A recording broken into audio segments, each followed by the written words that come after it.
Hey guys, welcome back to Real Housewives Recaps. Today I am super excited to be talking Bling Empire, Season 1, Episode 4, Beverly Hills Heartbreak. So if you want to watch along with me, it is on Netflix, so be sure to check it out. This show's pretty fun. I'm enjoying covering it. The wealth, the opulence is not like other shows. It's like times 10. So for that fact alone, I'm enjoying it. So let's get into the episode. Let's talk about what's going on. So we start out with, it's Beverly Hills. Where else? Kane and Christine. It's also Kelly and her mom. So they're meeting up for lunch. Christine's telling Kane about trying to figure out whether baby G will be an only child. So remember, this is her storyline now. She's talking about all the fertility struggles she went through. We find out a lot more last episode about all that. So Kelly ends up showing up with her mom, and she calls her mom Superwoman. She explained they live very well in China. Then they moved to the USA when Kelly was very young, and her mom had to work 3 jobs. So Kelly has this idea that she is going to have this fortune teller, Master Yang, come join them for lunch. Kane explains Chinese people are very superstitious, and Christine says that she was raised Christian. She was never allowed to see a fortune teller or read horoscopes, so this is all new for her. Christine asks the fortune teller about her situation, asks if there are other children in her future. He looks at her hand, he looks at her head, and he says, he predicts if there's no intervention, they will have 5 children. Kelly talks to him about her relationship. And remember, she's involved with that terrible monster Andrew. So she wants to know what he sees for her. And he sees that her relationship has up and downs. You have doubts. Keep looking. Your decision will be right. There are more men out there. Yes, Kelly, exactly this. This is what I've been screaming at you. There are so many more men out there. You're a beautiful woman. You've got it all going for you. I do not understand what you see in this loser. Andrew, dump his ass. Kane, who I love with each passing episode a little bit more, he says, you don't need a fortune teller to tell you that your relationship sucks. You could ask Siri the same thing. I love that. Okay, so then we see a bunch of them meet up for bowling. Kane has rented out the entire bowling alley. Of course he does. So they can all go get together and have fun. So it's Kevin and Kane at first, and then Jamie arrives. She's wearing these huge pink pointy heels, as you do when you go bowling. So then Guy and Kim arrive. Now remember, they're on the shit list because last episode, they went through Anna's house. They found something in her shower. They threw it out on the lawn. Kim especially was kind of leading the charge to do this. She's the one that encouraged him to throw it out the window. Kevin is pissed. Kevin knows that's not how you act in somebody's house. And then remember last episode also, Kim threw a drink on Kevin. So Kevin is pissed. Kim, I liked initially. I do not like her now. I think she handled everything completely horribly. I understand, guys, it's a reality show. It's all produced. It's fine. I'm looking past that for a minute and pretending like it was her idea to do all this, which maybe it was, and I think that sucks. I like Anna. I want to be friends with her. And, it sucks that Kim would do that to Anna. Okay, so Anna ends up, first of all, Kim and Kevin are still kind of pissed at each other. Kevin realizes she hasn't learned a thing. She's still on her high horse. I don't understand what leg she has to stand on about this, but for some reason she is. Anna arrives. She's got her son in tow. Her son's girlfriend is there. And Kim to camera says the whole thing blew up in her face. Guy goes up to Anna and apologizes. And she says, it's okay, you were being silly. She said the stupidity is on Kim's part, walking through the house. And Guy ends up calling Kim over so they can talk it out. This is the face that Kim's making when she gets called over. She goes over, she puts on this really fakey facade. She tries to hug Anna. It's very awkward. Anna kind of sees through that she's being fakey, kind of denies the hug, backs up. Okay. So Anna says you have no right to show people or to walk around her house like that. Once again, Kim changes her story and saying, I wanted to show him your closet. He went into your room and then into your bathroom. And he's kind of making a face like, that's not what happened. And Anna says, Kim, since no one taught you, I'm going to teach you that your actions can hurt other people. Kim says, I don't get this. Like, she's just being loud and very, I guess immature is the word. Very immature, just not understanding that her actions do have consequences, and she doesn't understand why everybody's pissed at her. Kim to camera says, I listen to older people. I like to learn, but what you're saying doesn't make sense and you're wasting your breath. No, you're just not listening. Kevin says he wants to be the bigger person and apologize so they can move on. She says she's sorry for throwing a drink on him, so things are somewhat smoothed over. I'll believe it when I see it, but we'll see. So then we go over to Christine. It's Christine and her husband, Gabe. Did not know his name was Gabe. They just call him Doctor. But they thought that Malibu was it for them. But now as parents, she says, where you live is everything. And you want a house near the best preschool. Holy cow. So they're looking at a house, and he brings up this second child thing.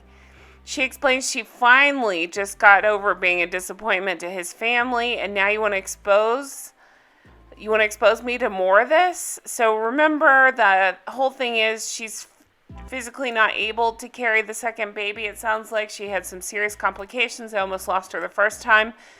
But surrogacy, she explains, is not something that's looked highly upon in Asian culture. So she's afraid going that route, his family will bring shame on them. So then we find out something really interesting. She explains for the last 10 years, they've been trying, and baby G was a miracle. Well, the family knew that they were having medical issues, and they chose to blame her for it all. And she admits to camera it was not her medical issues, it was Gabe's. And she took all the blame all those years. She took it on for him because she didn't want him to be upset. He's needed some surgeries in order to have baby Jean, and she says that she still has to have a surrogate to have another baby, and that would expose her to all the judgment once again. He apologizes to her for not stepping up more and admits that he ignored his family's responses toward her. And he says that we can put this on the back burner or we can take it off the stove. And he says she's the best thing that's come into his life. And that was interesting. I'd like to see that other side because mostly we just see shallow, vapid Christine. So it's interesting to see this depth to her. So then we go over to Kane's house, and he always has this wall of shoes. Kevin comes over. So this is an interesting storyline for Kevin. Now remember, he was adopted, and I believe he came from the Midwest somewhere. And he said he always felt different and out of place. So he had some genetic testing done so he could find out more about where he came from. And they end up making a bet about the results. Kevin says if he's right, he gets to pick out a pair of Kane's shoes. And if Kane's right, then he gets to have Kevin's favorite red pair of shoes. And anyway, Kane ends up winning the bet because it turns out that Kevin is 77% Korean, and that's about the number that Kane picked. He finds out he's mostly from Seoul, and he says he likes to learn more about his culture and learning about these tests and where he came from. Okay, then we go over to this douchebag. It's Andrew. Remember, he's the Power Ranger who's completely abusive and scary, and he's a monster, and he treats Kelly like crap. He apparently also loves music, manages some music artists. He says he's tired and he asks, okay, Kelly comes in. He talks to her alone. He says he's tired, and he says, can I ask you something really quick? And you can feel it. It's building, his anger. He has this, rage. It's so creepy. He says at the party, now remember it was Anna, Kelly, and Christine. They were all chatting. He says, I didn't mean to overhear it. Yes, you did. You were watching them talk. He said, but the girls were talking about Paris. Were they asking you questions about that? She says, yes. And he says, how did it get out? We moved on. And Kelly says, well, the thing about Paris, he cuts her off and says, why are we still talking Paris? We need to put this thing to bed. This has all been a trigger area for me. So let me get this straight. Andrew was verbally abusive to Kelly in Paris. So he gets to dictate who she talks to about this, how she deals with it, how she moves on, and when she moves on. Oh my gosh, he really is scary. I'm ready for him to be gone, and hopefully this is his last episode. Andrew says, this is our relationship. Is this our relationship or your girlfriend's relationship? I prefer private stuff to stay at home. She says, well, 99% of our private stuff is at home. You did this in front of other people. And he's not listening to anything she's saying. He's like, why can't we meet in the middle?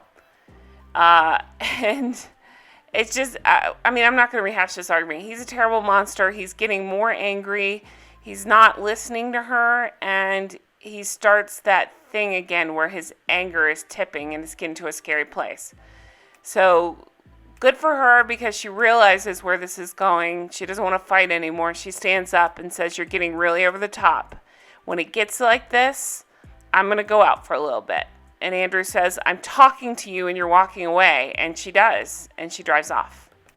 So then we see Kane, Kevin, and Kim. That's a lot of meet up for lunch. Kevin brought his favorite red shoes to give to Kane because he lost the bet.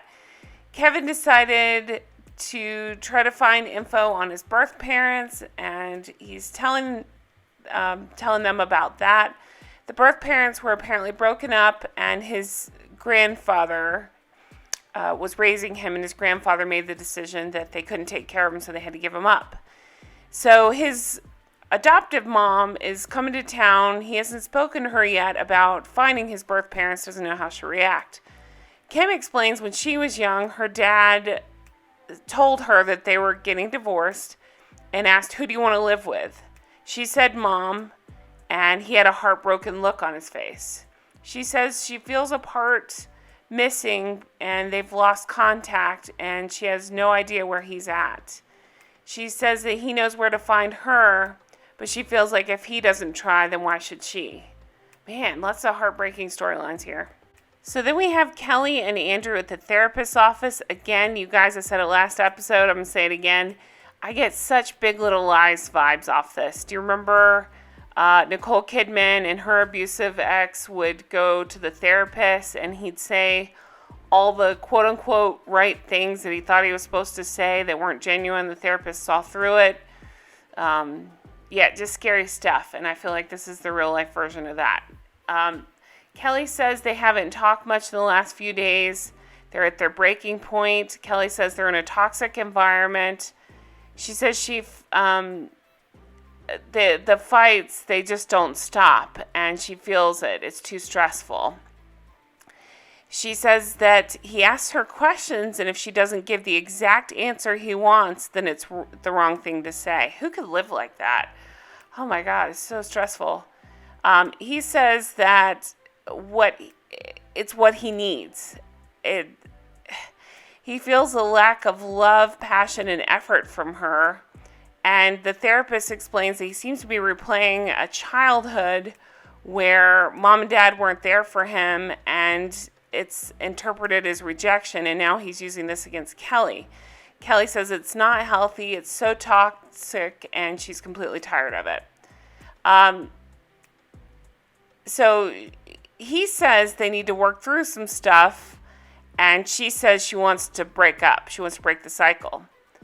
And the therapist says you cannot get better until you have a preference for living in reality. And I love that line because that's exactly what's going on. He's not living in reality. He only hears what he wants to hear.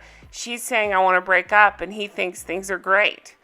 The therapist brings up the separation. Kelly, do you want a permanent breakup? And she does. And she asks about living spaces. Andrew's still in denial about it. And the therapist suggests that she talk to Kelly alone to explore what she wants. So I see Andrew go out into the hallway. He seems to be meditating or praying. Everything reads as false to me with him. So Kelly decides this is not the kind of relationship I should be in. And it shouldn't be this difficult. And the therapist is like, listen, it's not what Andrew wants. This is what Kelly wants. And Kelly ends up telling Andrew her plan to go back, pack up, give him some space. He has a week to move out. The therapist asks how that sounds, and he's still in denial. But she wants peace and stability and says it's time to move on. So she hugs the therapist. She leaves to go get her stuff and get out for a week. Glad to be moving on from that because that's some scary, deep stuff. We see Kevin, and I love Kevin. Every episode, I just think he's such a nice guy. We get to meet his birth mom. She's there, excited to see his life in California. He shows her the Dior sneakers that Anna bought him. They're $1,100. Explains that a friend got them for him. He tells mom about his friend, Kelly, and being interested in her. He talks about his birth parents. He ends up opening up to her about his quest to kind of find out more information. Wanted to ask her if she's okay with it, and she's so sweet about it. She said she's always been curious as well, and she wants them to see what a great man he is today. I'd love to see their faces when they put their eyes on you. And he thanks her and loves her. He says he loves her. It was just such a sweet, seemed like a genuine relationship between these guys. And I thought that was such a graceful way to handle things on her part, because she could have flipped out, but she didn't. She handled it so well, and she just truly loves Kevin, and it's sweet to see. Then finally, we go over to the Hollywood Hills. Kevin is celebrating 1 year in Los Angeles. He wants to celebrate with his friends. So Kane isn't feeling well. Unfortunately, he's not able to make it, but he's having this event at his friend's Keith's house. His friend's Keith? Goodness, that's hard to say. Keith's house that he has over, the group. And this house is gorgeous. It's in the hills. Seems to be there's this dining space on top of the house. It's really a spectacular view. Kelly comes, and they all say they don't recognize her. She looks stunning. She looks amazing. And she tells the group that she and Andrew broke up. She ends up talking to Anna about it a little bit here. Anna gives her a hug and says, let's redo Paris. So Anna and Kim sit next to each other at the dinner, so they seem to have made up. Kevin toasts to a 1 year being in California. He also then turns it and says he's so sorry to Kelly about the breakup and how much he appreciates her friendship. He says to camera he's been waiting for this moment since the day he met her.